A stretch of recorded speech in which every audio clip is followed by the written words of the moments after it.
दिल्ली की हल्की सर्दी की एक शाम थी। यश अपनी कॉफी का आखिरी घूंट लेते हुए फोन पर नजरें गड़ाए बैठा था। उसकी उंगलियां बार बार व्हाट्सएप पर रिया की प्रोफाइल खोलती, लेकिन हिम्मत नहीं हो रही थी मैसेज करने की। रिया, उसकी जिंदगी का वो हिस्सा जिसे वो कभी भुला नहीं पाया था, वो लड़की जो उसकी हंसी की वजह थी और अब उसकी खामोशी की भी वजह थी।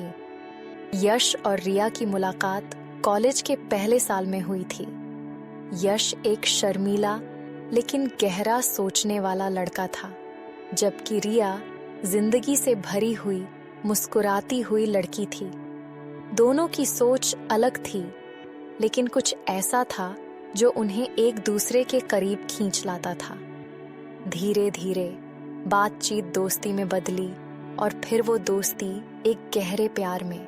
यश को लगता था कि रिया उसकी दुनिया है और रिया को लगता था कि यश उसका सबसे बड़ा सहारा है। लेकिन प्यार जितना खूबसूरत होता है, उतना ही नाजुक भी। कॉलेज खत्म हुआ और जिंदगी ने एक नया मोड़ लिया। यश को मुंबई में एक बड़ी कंपनी में नौकरी मिल गई और रिया को अपने परिवार के साथ विदेश जाना पड़ा। पहले कुछ महीने तक कॉल्स, मैसेज और वीडियो चैट के सहारे दोनों ने अपनी दूरी को महसूस नहीं होने दिया। लेकिन धीरे धीरे ये दूरी सिर्फ शहरों की नहीं रही, दिलों की भी हो गई। रिया के माता पिता उसकी शादी तय करने लगे थे और एक दिन रिया ने कांपते हाथों से यश को फोन किया। यश, मम्मी पापा मेरी शादी तय कर रहे हैं और मैं शायद उन्हें मना नहीं कर पाऊंगी। यश के कानों में जैसे बिजली सी गिरी। उसकी सांसें तेज हो गईं और दिल के अंदर एक अजीब सा खालीपन भरने लगा। रिया, हम कुछ कर सकते हैं ना? हम साथ रह सकते हैं।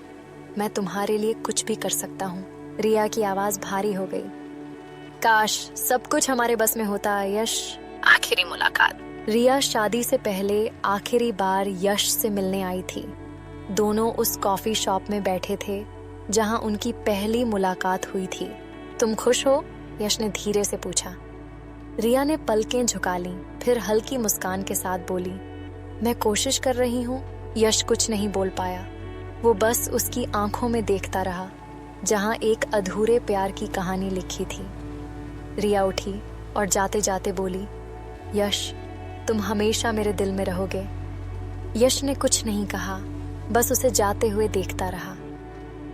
उस दिन के बाद यश कभी रिया से नहीं मिला, लेकिन हर रात जब भी वो अपनी आंखें बंद करता तो ख्वाबों में रिया उससे मिलने चली आती।